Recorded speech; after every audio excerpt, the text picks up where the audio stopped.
আসসালামু আলাইকুম রহমতুল্লাহ বারাকাত। আজ ইয়মুল জুমা 2রা জানুয়ারি 2026। আজকে বিষয় হলো কথা বলা বিষয় হলো হাত তুলে মোনাজাত করা। কারণ আমাদের দেশের সবচেয়ে বেশি ফেরকাবাজি হয় এটা নিয়ে, এই ফতুয়া নিয়ে, হাত তুলে মোনাজাত করা নিয়ে। কে বলে বিদাত, কে বলে বিদাত না, কে বলে এটা নিয়ে শুধু ফেরকাবাজি সে বানাইছে শুধু,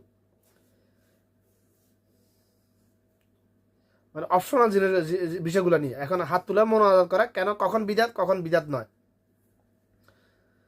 স্বাভাবিক অবস্থায় আপনি হাত তুলে মোনাজাত করেন একা একা, এটা বিদাত নয়।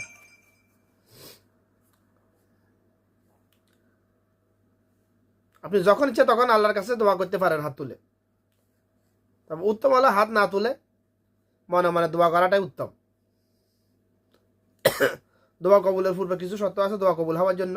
দোয়া করার পূর্বে আল্লাহ রাসূল সাল্লাল্লাহু আলাইহি ওয়াসাল্লাম বলছেন, যে দোয়ার পূর্বে দুরূদ পড়া হয় না ওই দোয়া আসমান জমিনে ঝুলানো থাকে। আমরা তো এগুলা এই বিষয়গুলো নিয়ে কে কথা বলে না। এটা যে দোয়া করার পূর্বে দুরূদ না পড়লে এই দোয়া কবুল হয় না, ওই দোয়া আসমান জমিনে ঝুলানো থাকে, এটা নিয়ে ফেরকাবাজদের কোনো কথা নাই। মূলত যে বিষয় নিয়ে কথা বলা দরকার, হাত তুলে নামাজের আগে পড়ুন, নামাজের পরে হাত তুলুন, খুতবা চলাকালীন 2 খুতবার মাঝে মধ্যখানে হাত তুলে দোয়া করা। আপনি যখন ইচ্ছা দোয়া করতে পারেন, এটা বিদাত নয়। কখন বিদাত? আমাদের দেশে যে রীতি রেওয়াজ বানানো আছে যে প্রত্যেক ফরজ নামাজে সালাম ফিরানোর পরে আল্লাহুম্মা আমিন রাব্বানা আমিন, এটাই হলো বিদাত। এটাকে নামাজের অংশ মনে করা, এটাই হলো বিদাত।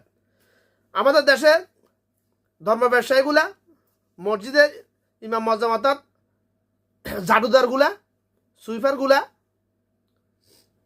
কেন জাদুদার সুইফার বলছি, এরা মসজিদে ইমামতি মজামি করে ফ্যাট ফেলার জন্য, পরিবার ফেলার জন্য, আল্লাহর ঘরে খেদমত করার জন্য নয়, উদ্দেশ্য নয়, একেবারে নয়, দিন ফজরের জন্য নয়। ওরা কাছে মসজিদে কাজ করে না।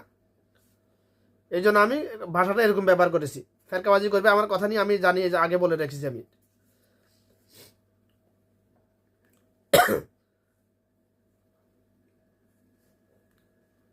আমাদের দেশে এই জাহেলগুলা মানে মোনাজাত মানে